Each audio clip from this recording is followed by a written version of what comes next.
Assalamualaikum warahmatullahi wabarakatuh.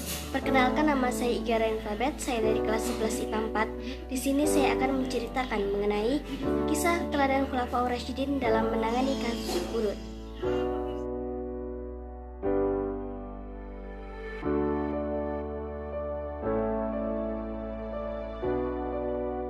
Kisah Khalifah Ali menangani kasus pencurian.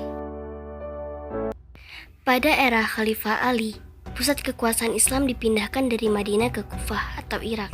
Adalah suatu kebiasaan Ali, yakni gemar mengetuk pintu rumah-rumah yang dijumpainya dalam perjalanan menuju masjid menjelang subuh.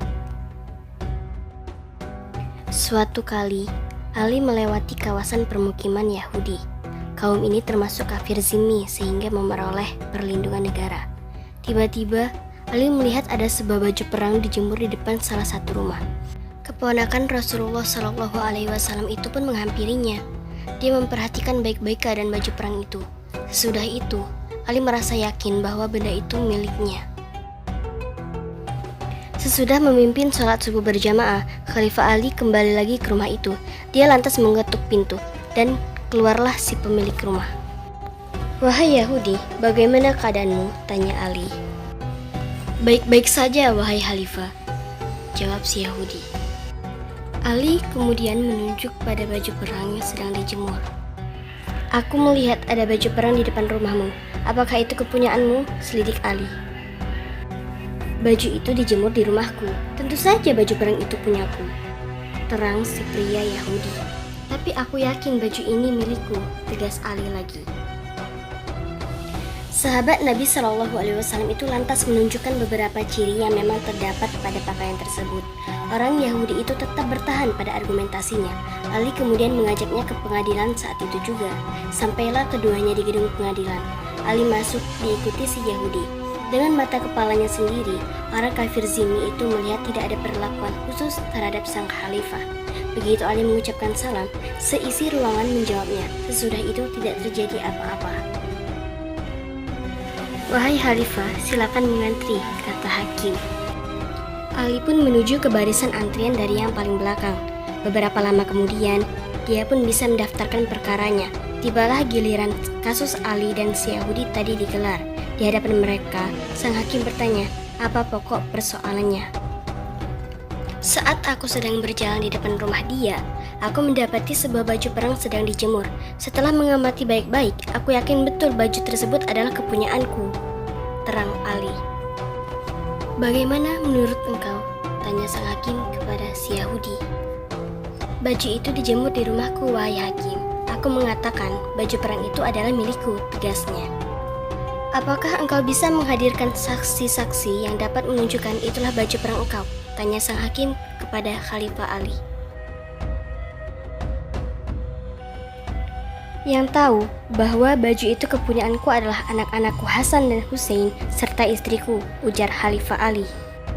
"Wahai Ali, bukankah engkau tahu bahwa menurut hukum agama ini, kesaksian anak atas orang tuanya atau orang tua atas anaknya tidak dapat diterima? Yang satu akan cenderung membenarkan yang lainnya. Kini, yang tersisa dari para saksi engkau adalah satu orang perempuan, yakni istri engkau. Sementara hukum agama ini mengharuskan, jika tidak ada dua orang saksi laki-laki, maka boleh diganti menjadi satu orang laki-laki dan dua orang perempuan. Adakah mereka itu?" tanya hakim. Ali sejenak berpikir dan kemudian berkata, "Tidak ada." Dengan demikian, sang hakim mengetok palu. Dia memutuskan baju perang itu adalah milik si Yahudi. Sidang pun selesai. Kebetulan sidang tersebut merupakan yang terakhir di jadwal hari itu. Maka sang hakim pun turun dari kursi kebesarannya untuk kemudian menyalami Khalifah Ali. Berjalanlah keduanya meninggalkan ruang sidang, sementara si Yahudi tadi berdiri kebingungan.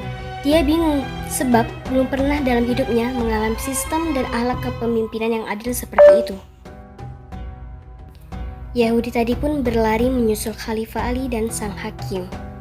"Wahai tuan-tuan, tunggu sebentar." "Ada apa?" tanya Ali keheranan. "Apakah sudah selesai pengadilan ini?" tanyanya. "Tentu saja, baju itu milikmu. Meski aku yakin betul baju itu milikku, Tetapi hukum sudah memutuskan, ya sudah. Jelas Ali yang disaksikan oleh hakim. Sungguh wahai Khalifah, baju perang ini adalah milikmu. Aku mencurinya 2 hari yang lalu, terangnya kemudian. Mengapa tidak engkau ungkapkan itu di pengadilan? Tanya sang hakim. Orang Yahudi itu lantas menuturkan sejak awal dia terus memperhatikan.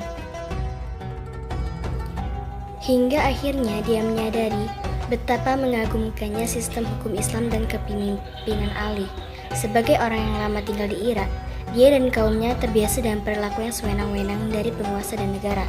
Dia menuturkan, seandainya berperkara dengan raja dari kalangan terdahulu sebelum Islam masuk ke Irak, maka bisa saja baju tadi atau apapun yang dimilikinya direbut secara paksa oleh penguasa. Sebab rakyat sudah dibuat tak berkutik, apalagi masyarakat yang dari kalangan tidak seiman dengan raja. Namun, Ali ternyata tidak begitu. Sebagai khalifah, Ali justru mengajaknya ke pengadilan. Sesampainya di gedung pengadilan, dia menyaksikan sendiri Ali diperlakukan biasa saja. Padahal jelas-jelas Ali seorang khalifah. Tetap saja, Ali mengantri sebagaimana masyarakat umumnya. Itu tidak mungkin terjadi pada era sebelum kedatangan Islam. Si Yahudi mengungkapkan, para hakim dan aparat saat itu mesti taat sebagai bawahan raja.